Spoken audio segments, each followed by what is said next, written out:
trallallero, trallalla. Magandang araw mga katuka, kamusta? Sana masaya ka lang. Ay ngayong araw na to ay meron akong i-update sa inyo since wala pa akong backyard visit kasama ng mga kaibigan ko dito si kay Remil saka kay Richard. Dito muna ako magbablog sa bahay mga katuka, ipapakita ko sa inyo may bago po akong dumating na nukis galing po ng Siargao. So ay di pala akin to, kay tatay to. Mga nukis to ni tatay galing ng Siargao. So dito mga katuka sa likuran ko, disclaimer muna. No animals were harmed in the making of this video. Ayan, kita natin Ayan, isang sweater po yan mga katuka. Ayan po.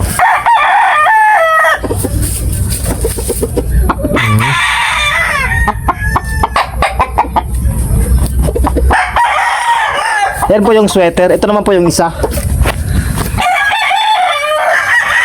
Ayan. Yan po yung anak ni Rambo. Kung naalala niyo po si Rambo dati, ay na-breed po siya dun sa Siargao. Ay nagkaroon siya ng anak, yan po. Ito yung anak ni Rambo.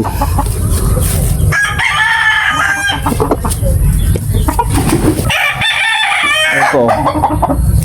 Sa harap ko ito naman si Kinawayon.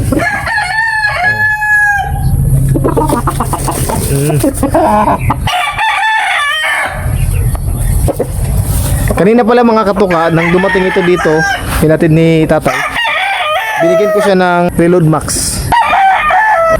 Pinatakan ko sila, tagpipitong patak. Dahil kapag yung ating mga nukis nasa biyahe po yan, uminit po yung temperatura sa kanilang katawan, yun po yung nagpapahina sa kanila.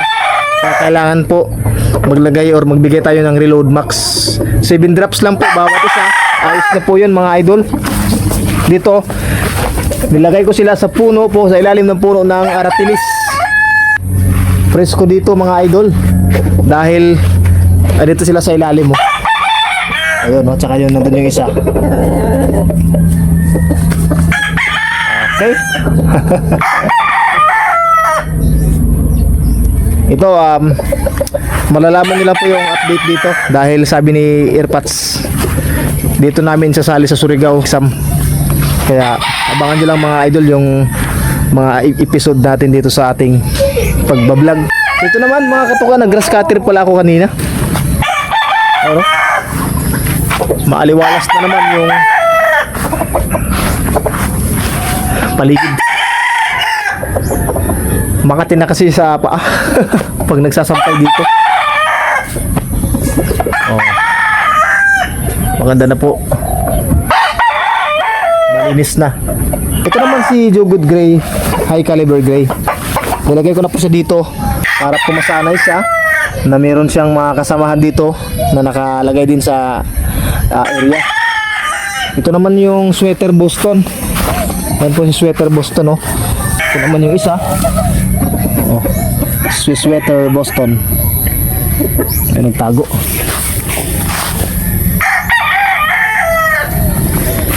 Ayan. Ito naman yung isa mga katoka Ito yung kapatid nila. Bali mas matanda ito sa kanila ng mga 6 months. Healthy na siya. 6 times natin mga idol ito.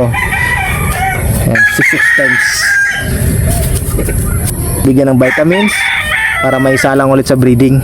Ito yung mararamihin ko mga idol pag kaya pa niyang ma-breed sa mas maraming mga inahing manok. Dahil medyo matanda na rin to, 6 years old na rin to mga idol. Kaya i-maximize ko yung pagpare sa kanya sa mga inahin.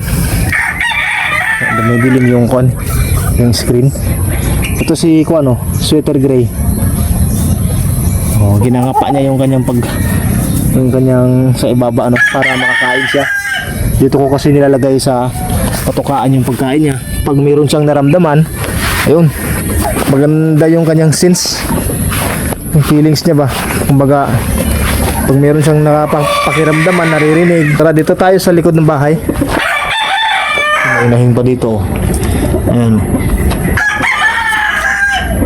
Pumpkin Uniligi Dutch over sweater.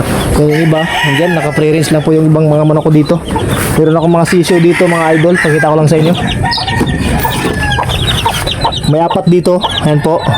Anak niya ng Pumpkin Uniligi Dutch over sweater Boston. Apat, hindi pa matukoy kung lalaki or babae. Ito naman. Ayan po. Akala ko po dati 3 babae ito tsaka 1 lalaki. Ngayon po, nag-iba. 3 lalaki at saka 1 babae lang. Ay, napakaswerte natin mga katuka. Maganda talaga yung nanay nito mga idol. Teka lang, saan ba yun? Maganda magbigay ng lalaki. Dati kasi nung nabreed ko siya, sa 5 sa kanila, 4 ay 3 lalaki, 2 yung babae. Ito yung nanay pala, ito. Ito yung nanay oh. Ayan po, yan. Pumpkin nililigi, that's po yan mga katuka. Kaso nagpapalit din siya ng balibo ngayon, hindi pa may breed. Majority sa kanyang ilalabas na sisiw lalaki, kaya maswerte tayo. Diyan sa mga sisiw na to, dito, maganda yung number ng lalaki, mas pabor sa lalaki kaysa sa babae. Oh, 3 lalaki, 1 babae lang. Ayan po. Yung kulay blue na yan sa paa na nakikita nyo, ito yun. Ito mga katuka oh. Quick Heal Wound Spray. O, nilalagyan ko mga idol ng Quick Heal Wound Spray yung paa dahil nagkaroon siya ng bulutong. So ngayon magaling na siya. Pinapanatili ko pa rin yung pag-spray ng Quick Heal para hindi po sipsipin ng mga lamok yung kanyang paa. Okay, so yun po yung aking kuan diskarte sa mga may lungbulots na mga sisiw. Dito sa akin, hindi talaga maiwasan na magkaroon ng lungbulots dahil exposed dito sa mga puno ng kahoy, puno ng saging. So dito mas madalas naninirahan yung mga lamok talaga. Kaya malamok dito sa area ko mga katuka. Dito naman sa breeding area mga idol, ayan, nandun yung aking sweater boss to, nakasalang siya sa Golden Girl, Golden Boy, at saka sa 5K. Ayan po. So nakasalang siya ngayon mga katuka. O yun lang mga katuka. Dito na lang siguro. At ako yung mag-update pa sa inyo sa next nating episode.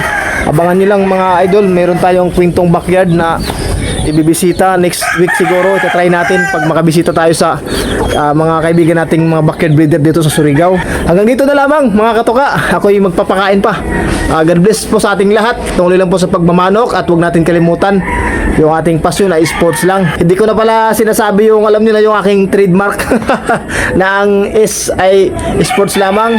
Huwag tayong magpakalulong sa S. Nababasa kasi ni algorithm na yun parang hindi siya kaaya-ayang pakinggan, kaya ang aking binago na lang ay yun, tuloy lang sa ating pasyon.